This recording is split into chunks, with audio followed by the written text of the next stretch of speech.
Assalamualaikum teman-teman. Perkenalkan, nama saya Saidah Khairunisa dari Prodi S1 Kebidanan semester 2. Saya di sini akan menyampaikan perkembangan adaptasi psikologi pada masa bayi, pada masa anak, pada masa prasekolah, dan pada masa sekolah. Sebelumnya, teman-teman sehat semua kan? Insya Allah sehat. Sekarang kita langsung masuk saja ya. Mari kita dengarkan ya teman-teman. Yang pertama ada masa bayi atau infansi, umur 0 sampai 11 bulan. Pada masa ini terjadi adaptasi pada lingkungan dan terjadi perubahan sirkulasi darah serta mulainya fungsi organ-organ. Masa neonatal dibagi menjadi 2 periode. Yang pertama ada masa neonatal dini yang dimulai umur 0 sampai 7 hari. Yang kedua masa neonatal lanjut yang dimulai pada umur 8 sampai 28 hari. Contoh yaitu perkembangan bicara, pengucapan, perkembangan bermain, dan perkembangan sosialisasi. Kita lanjut ya. Yang kedua ada proses perkembangan adaptasi psikologi pada anak. Pada masa ini adalah masa di mana anak mempelajari dasar-dasar perilaku sosial untuk persiapan penyesuaian diri pada masa selanjutnya loh teman-teman. Masa ini disebut juga sebagai usia menjelajah, di mana anak belajar menguasai dan mengendalikan lingkungan. Pada masa ini, hendaknya orang tua memahami proses adaptasi pada masa anak, karena pada masa ini perkembangan anak sangat pesat dengan ditandai hal yang kreatif. Contohnya, anak sering bertanya, anak sering meniru tindakan orang lain, dan anak sering meniru pembicaraan orang lain loh teman-teman.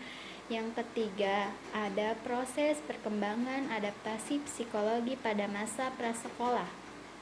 Pada masa ini, anak merupakan agen subjek aktif yang memfungsikan segenap kemampuan dalam proses perkembangannya. Awal pada masa anak ditandai dengan moralitas paksaan, di mana masa ini anak belajar mematuhi peraturan secara otomatis berdasarkan hukum dan pujian. Awal masa anak dianggap sebagai saat belajar untuk mencapai berbagai keterampilan dan mencoba hal yang baru. Anak lebih besar mengendalikan ungkapan secara terbuka.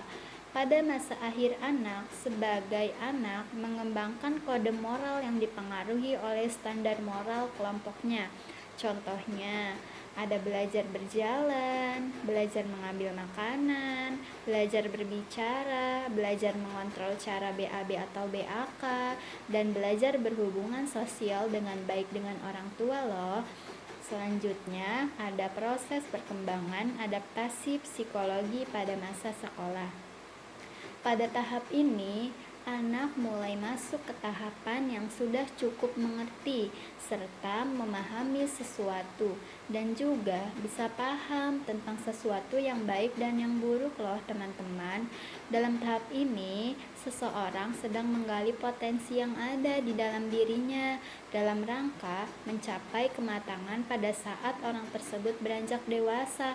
Akan tetapi, ingat loh, emosi dalam psikologi yang dimiliki anak terkadang masih labil, sehingga harus diarahkan agar tidak terjerumus pada sesuatu yang bisa merugikan diri sendiri dan orang lain ya teman-teman.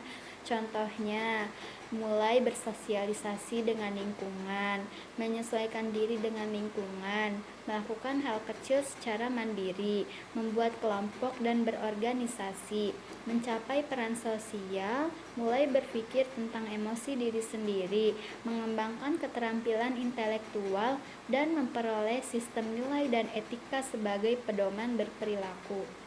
Kayak gitu teman-teman. Semoga bermanfaat. Apabila ada kata-kata Saidah yang salah atau yang tidak berkenan, mohon dimaafkan.